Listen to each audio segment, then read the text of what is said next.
KO's gone catatonic. Hey! Snowflake!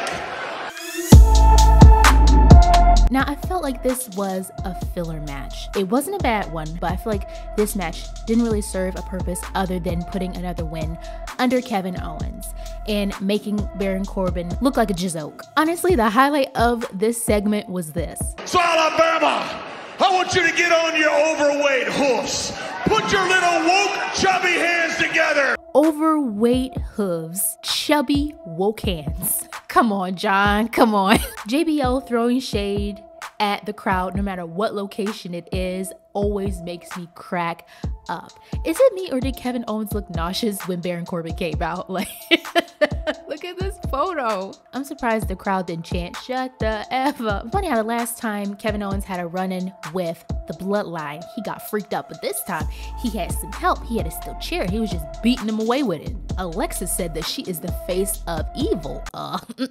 Okay, sis. Honestly, I feel like she's better as a heel than a face.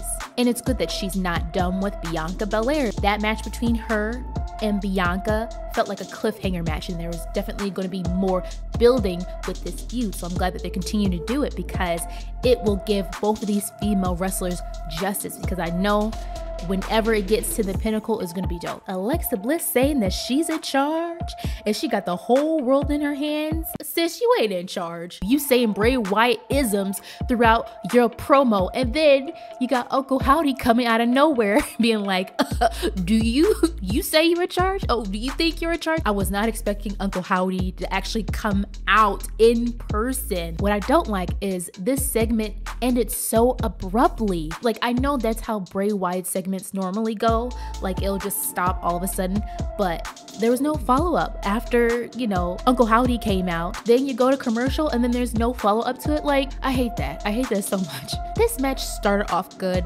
but I felt like it ended up being kind of janky. I don't know if it's the lack of chemistry between Bayley and Mia Yim. Now, the match wasn't bad, I'm not saying that. I'm just saying towards the end it was a little I can't put my finger on it. I think it might have been just the chemistry between these two. But I do like how Bayley won. Bayley putting her feet on the ropes to win. That was funny. She was so desperate because she knew that Mia Yim was whipping that peach emoji. Yo, the quick progression of Seth freaking Rollins going from this to this was comical. But I'm glad that Seth freaking Rollins is healing and he's going to be ready for Royal Rumble. And I love him doing this. This was so funny. Like, he was not taking Austin Theory serious at all. Bobby Lashley came out of nowhere. Bobby is still in the picture in this feud. You got Bobby Lashley, you got Seth freaking Rollins, and you got Austin Theory. These three have amazing chemistry. And Bobby speared the shiznit out of Austin Theory.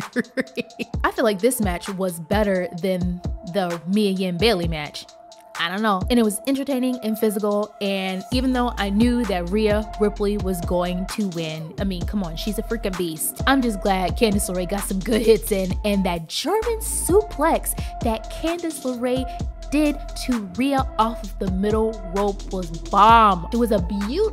But Rhea Ripley is just so dang strong. Like, Candice, she didn't really have a chance. I love how Adam Pearce has been involved as of late, very heavily now, with the Bloodline, interfering with SmackDown, interfering with Raw, interrupting stuff. Like, I love how Adam Pearce is putting his foot down and he's telling the Bloodline what's what. We kicked out the Usos. It was like, y'all can piece deuces every which way. Y'all need to get out. But Solo, you need to stay because you got a match with Dolph Ziggler. Even with the whole thing with Bobby Lashley and him, that was freaking funny. Like, he's just so good. That's right. Take control, AP. I'm telling you, Dolph Ziggler is so good at making his opponents look good. Like, he can sell anything. Dolph Ziggler definitely put up a really good fight, but it was Solo Sikoa's night. I wish Dolph Ziggler would stop losing. Initially, Dolph was rejecting the whole idea of him and Mustafa Ali teaming up, but now after Dolph losing, I'm wondering if he's gonna take Mustafa up on his offer. These two becoming a possible tag team, even if it's temporary, I don't hate it. Both of them keep getting freaked up. I mean, I don't see why not. Dominik Mysterio out here looking like a spoiled, rich knockoff of a Cholo. Like, I can't with him. And he need to take that teardrop off. You are not hard, Dominik. You are not a thug, Dominik. The Miz called him out, was like, I mean, sources say that you was only in jail for a couple of hours. I detect no lies here. And there's a lot of people in the WWE universe who, you know, they hate Dominik and they think that this whole storyline is stupid and it's not believable. Guys, that's the point. It's funny. It's okay. I don't get how some people don't get that. It's so funny. And honestly, he's more entertaining now than when he first got into the Judgment Day. If you're not going to give the man his flowers, just give him a pedal. Just give him one single pedal. This was good for so many reasons, and personally I enjoy gauntlet style matches. It keeps things going, it keeps things entertained, it keeps things moving. So you got the Judgment Day, you got the OC, you got Shelton Benjamin and Cedric Alexander. Is the Hurt Business coming back? I hope they are.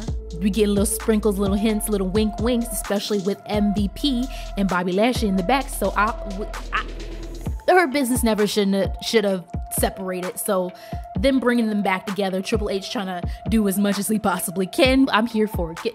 Get all your work in, Trips. Get all your work in. You got Alpha Academy, and then you have the Street Profits. So this was definitely a jam-packed match, back to back to back. If Finn Balor hurting his ribs, and then Damian Priest being reluctant to tag with Dominik Mysterio. Yo, you my boy and all, but I don't want you making this lose. You gonna F it up. Like, all right, Dom, all right, you can come tag with me. I didn't think they was gonna win, and I was very surprised. But I mean, of course, Dominik had to cheat. He cheated the same way Bayley did, putting his feet on the ropes. But hey, he won. So I mean, hey, there we go. Now we're gonna get the Usos versus Judgment Day for the Tag Team Championship. So I'm assuming that it's going to be Damian Priest and Finn Balor against the Usos, because I can't possibly imagine Damian Priest and Dominik going against the Usos. So maybe Dom was just being a stand-in, and then they're going to switch it out when they have the actual championship match, because I don't see it. Dominik ain't got no chance. No chance. Sorry, I had to. There was an opening and I jumped in on the opening. Please forgive me. So guys, let me know what you thought about Monday Night Raw. Don't forget to like, comment, and subscribe for more episodes. Thank you guys so much for watching. And for you new subscribers, hello, how's you doing? Thank you for subscribing. Signing off. Bye.